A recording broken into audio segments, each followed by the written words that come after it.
Hello and welcome back to the channel. Over the years, I have been reached out to by several cheap Chinese optic manufacturers, and I've taken a look at several of those cheap China optics. Today I want to take a look at an optic though that while it might be Chinese in origin, it actually has some unique features and is not cheap. The Cyelee Bull. Now, what makes the Cyelee Bull unique? A lot of these cheap Chinese optic companies out there, they basically just make RMR clones. I remember there's one company that reached out to me and said, hey, we want you to look at one of our optics, pick any single one you want, we'll send it to you. And I was like, oh, okay. You guys make this interesting enclosed emitter I'd like to look at. Could you send that to me? And then they were like, actually, never mind. We can't send you that one. It has issues right now. Is there another one you'd like to look at? And I said, you know what, just send me whatever. And they sent me another cheap RMR clone. And the problem with those cheap Chinese optics is at the end of the day, they're really not worth me taking my time to review and test, because I'll end up spending more in time and money and ammo than that optic is even worth just making a video or even just getting some first impressions on the thing. But when asked about looking at the Cyelee Bull, that I was actually interested in, because the Cyelee Bull does something unique from other optics. What it does is it has a really massive optic window. This thing is huge. It actually gives the SRO and the Halcyon 507 comp a run for their money because of how massive this optic is. You might take a look at this optic and think, oh, this is probably for a rifle or a PDW. No, this is a pistol mounted optic. It's the RMR footprint. Because it is a unique optic, it's not just another RMR clone. I figured, well, instead of just doing a video where I, shoot a couple hundred, maybe 1,000 rounds through it, maybe do a drop test or two, but nothing super standardized because it really doesn't matter because it's a cheap optic. Since this optic does have some cost associated with it, and it has some unique features which we'll get into, maybe I should do an actual standardized test so I can compare it to these other optics on the market, like the SRO, like the 507 comp. Now, of course, the issue comes in, if I want to make a standardized testing, I would have to then go and buy every other optic on the market, including the ones I don't already own, in order to test them against the Cyelee Bull. Not only would that take a lot of time, but that'd take a lot of money. So I figured, why reinvent the wheel? Why create my own testing and evaluation process when there's already a testing and evaluation process out there that works very well and is very reputable, and that is from Sage Dynamics. If you don't know Sage Dynamics, he is a firearms instructor who also does YouTube videos, and he is very well known for his shoulder height drop tests and his 2,000 round reviews. So that's exactly what we're going to do. Throughout the course of 2,000 rounds, I will be firing multiple types of ammunition through this pistol with this optic mounted. I will be doing a drop test every 500 rounds, so a total of 4 drop tests with a combined total of 2,000 rounds, mixing in some one-handed manipulations and other things in there to really test the durability and reliability of this optic. So without further ado, let's get into it. So first impressions of the optic before I even took it to the range started with the mounting process and the unboxing. So the box it comes with is pretty nice. It looks like it might be from a Chinese company. When it says always ready, always on, it just doesn't seem like something an American or an English-speaking company would put on there. But it comes with a lot of information just on the box. On the back here, you have a zeroing guide. On this side, it even says what inch-pounds to torque it to. And then when we actually open up the box, it came with a ton of different screws and options with that. But it also comes with these guides here on how to zero the optic. So here it talks about where your BDC almost basically is on here, which is a really nice little BDC guide. You have a manual about how to install the battery, how to install the optic and all that good stuff. And you even have a little warning about ejection port clearance, so that way you're not having interference with your ejection port. So really pretty user-friendly for a Chinese optic. And it comes with some tools as well, so for adjusting your zero and for mounting the optic. Obviously, if you want to go specific inch pounds, use a torque wrench, don't use an Allen key. But it is nice that it comes with that stuff out of the box, so it's a pretty good just first impressions experience. Now, when it actually came to mounting the optic, I did have an issue. I tried to use one of my C&H Precision RMR plates for the MOS system, and it wouldn't work. And Cyelee advertises this as an RMR footprint. Now, it does fit on the RMR MOS plate I have here on this Glock 34, but that means I have to use the MOS system, which I'm not a huge fan of. At the end of the day, it's not the biggest deal, especially since this is more of a competition optic. Now, Cyelee does advertise this as a duty optic. And speaking of that, this does not fit in any duty holsters because the optic is so massive. As you can see here, it can't clear the duty holster. It literally won't go in. This is the Alien Gear Rapid Force duty holster. And then if I take something like this Safariland duty holster, same thing, it won't go in. The optic won't clear the top of the holster just due to the massive width of the optic. Now, that's not the end of the world to me, because to me, I see this as a competition optic. But if you want this as a duty optic, I'm not saying it's not durable, and we'll get into that once we start getting into those drop tests and one-hand manipulations. But when it comes to the optic simply through the eyes of duty holster compatibility, it literally won't fit in duty holsters, and you have to use something like this Priority 1 holster for it to be compatible. This is a competition holster. I would never recommend this for duty use. You want something with retention for duty or serious use. So definitely some issues there right out of the gate in that duty compatibility. But like I said, I think this is more of a competition optic anyways. Now, once I actually took this guy to the range and started putting rounds through it, I did notice an issue that it was also attributed to its size, and that is the amount of carbon and other debris that would land on the front of my optic window here. Because it is so close to that ejection port, hence why they give you that little warning card in the box, dirt and debris ends up building up on the front of this optic lens. It's not a huge deal at the end of the day. It is an issue, but it's not something that's going to keep you from being able to use this, or it's not something that's going to get you killed in the streets. I ran the streets since I was young. Streets killed me. But it's not something that's preferred either. So it's just something to keep an eye on, that you're going to have to clean your optic maybe a little more regularly than you might normally do on your average pistol optic. Now, when I started actually putting rounds through this thing, I definitely saw the benefit to having this massive optic window. It was just fantastic when I'm shooting a plate rack and I can see the entire plate rack the entire time through this optic window. I know people say, oh, it doesn't matter the optic window size because you should be shooting with both eyes open, which you absolutely should, and I do all the time. But what's great is you don't have your housing obscuring your target.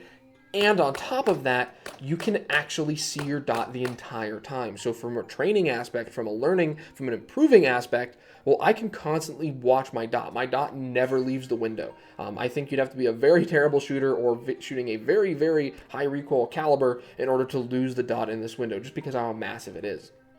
Similar to the SRO, the 507 comp, having this massive optic window does make a difference when you're shooting and does help, hence why I think it makes a great competition optic. Now, I did notice some issues, however, even within my first range trip. It started to get a little overcast in that first range trip, and something I noticed, this optic's other reticle. This is a multi-reticle system optic. Cyelee sent me their X Pro variant, meaning it has the circle and the circle dot system. Now, while the emitter quality itself was fine, meaning I would not see any dotting or dashing, the optic when moving, it was a consistent line or circle in its movement. I wasn't losing the optic, so the refresh rate is very good. There's something weird in how they do the multi-reticle system, because in certain lighting environments, even though I only have the dot on because I just prefer the dot, I will see the external 32 MOA circle in certain lighting environments. Even if I turn the optic completely off, I can still see the 32 MOA circle in certain weird lighting environments. So that's kind of concerning. I don't like that. Now the solution obviously would be don't buy the X Pro variant, buy the single dot variant, which is going to save you money anyways. So I did contact Cyelee about this issue because I wanted to give them at least the benefit of the doubt here and say, at least let them correct the issue or address the issue. I wasn't going to hide it from you guys, and I always will tell you guys any issues I have with any products, whether I buy them myself or a company sends them to me. But because a company did send it to me, I figured let me at least give them the time of day and give them the opportunity to address it or fix it before I blast them on the internet for it. So they did contact me back. They said, yep, it is an issue. And the reason it is an issue, and I have actually the message from them here, they said, quote, "This ghost is actually the reflex of the emitter. It's visible because to improve the luminous efficiency, we have added more chip material on the emitter, and that lift the emitter higher than before. Normally, it won't affect the usage of this optic, and we will do some improvements on it in the near future." So by the time you're watching this video, maybe the issue has been corrected and you won't have this anymore in the X Pro. Like I said, if you just go and buy the standard Ghost or the standard Bull variant, you won't have that problem. But they did admit it is an issue, and it is something they're working on. So maybe now, after watching this video or after this video goes live, it will be a corrected issue. But as of now, on this variant that I have, and I've had it for about 6 months now, it could be an issue you might experience. So just be aware of that, keep that in mind. So if you're not going to use the multi-reticle system, you don't want the circle or the circle dot or anything like that, just get the standard variant and save yourself a couple bucks. So continuing through in the review process, of course I did those one-handed manipulations.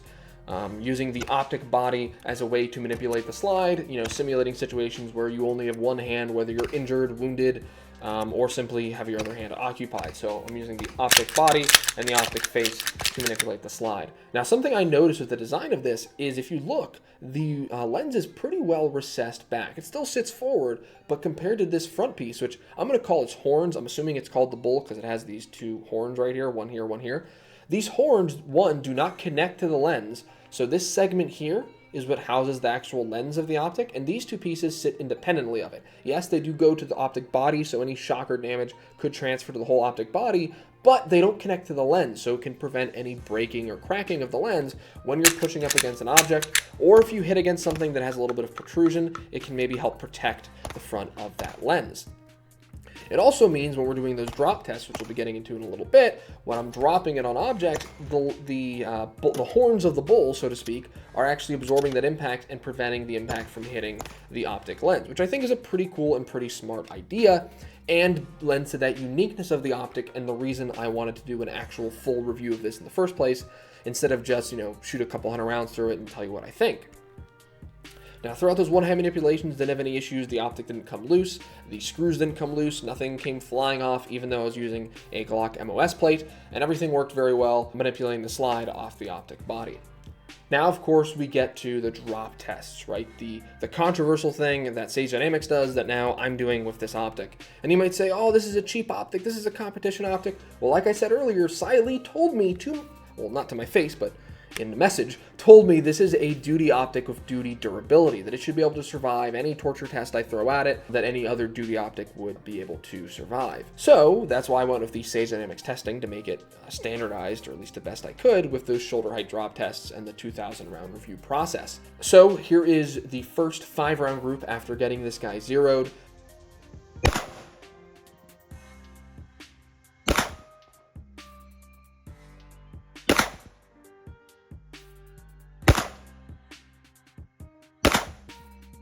And now, here are your 4 shoulder height drop tests onto the optic body.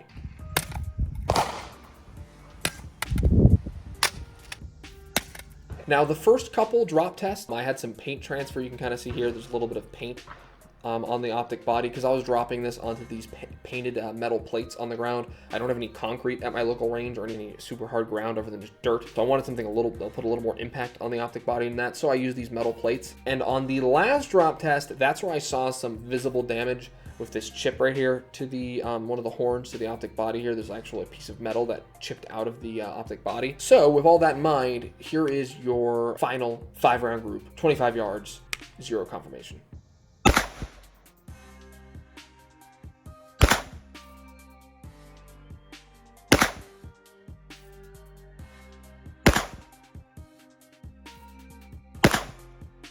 So I would call that 0 maintained. The optic did not lose 0. The lens did not break at all. The lens maintained to be perfectly intact. It didn't come loose or anything like that. And like I said, the only really damaged area of this optic is that chip on that top horn.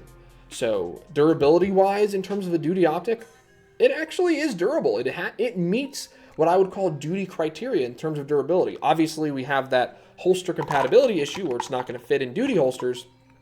But if you simply want to use this as a reliable, durable competition optic, or maybe a home defense optic, I don't see any issues there because you're not going to have any issues in terms of durability. I've used this thing in the rain. I didn't have any issues in terms of that. Like it says in the box that it is fully submergible. I don't know about that, but I would say it is rainproof. No issues there, no issues with moisture incursion. It had fogged up on me a couple times, taking it from inside to outside, but that's pretty standard on open emitters. But when it comes to durability, I think it's there. And for the price point, it definitely gives other options out there of this big window variety like the SRO and the 507 comp, especially the SRO because it is not very durable at all, a run for their money. All right, guys, so that was the Cyelee Bull. I think pretty impressive, right? It has a unique feature set and a unique feature set that lends to its impressive durability, right? It held up to that 2,000 round review process, which a lot of other optics have failed, even from major, more well-known and well-praised optic companies.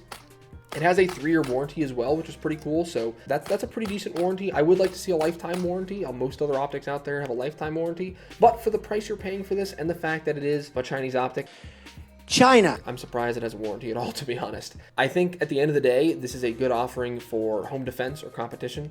It's not going to work for duty, as we saw with that holster compatibility, and for concealed carry, it's just way, way too big. But if you want a good home defense optic, I would not have an issue trusting my life to this optic. And originally, I was probably going to get rid of this optic for something else on my competition pistol here. But honestly, it's going to stay on this thing, and it's going to keep this as its home. I think it is a very good optic offering. I think it does the job very well. And at the end of the day, I'm very impressed with it. So I'm going to keep running it. I'll let you guys know if I have any problems with it. But otherwise, I'll keep using it and keep going with the Cyelee Bull. All right, guys, if you enjoyed the video, if you liked seeing my take on the Cyelee Bull, yes, a China optic, but not a cheap one, go leave a like down below. If you think I'm a shill for cheap Chinese companies and I actually work for Xi Jinping, aka Winnie the Pooh, then go ahead, leave a dislike down below. Otherwise, guys, head in those comments. Have you owned any Cyelee optics? Do you own the Cyelee Bull? Do you own their Ghost? Do you own, I think it's the Bear, is their enclosed emitter, right? Have you tried any of their optic offerings or any other cheap Chinese optics or large window optics or basically anything else you want to talk about? Head in those comments down below. Otherwise, guys, subscribe and stay tuned.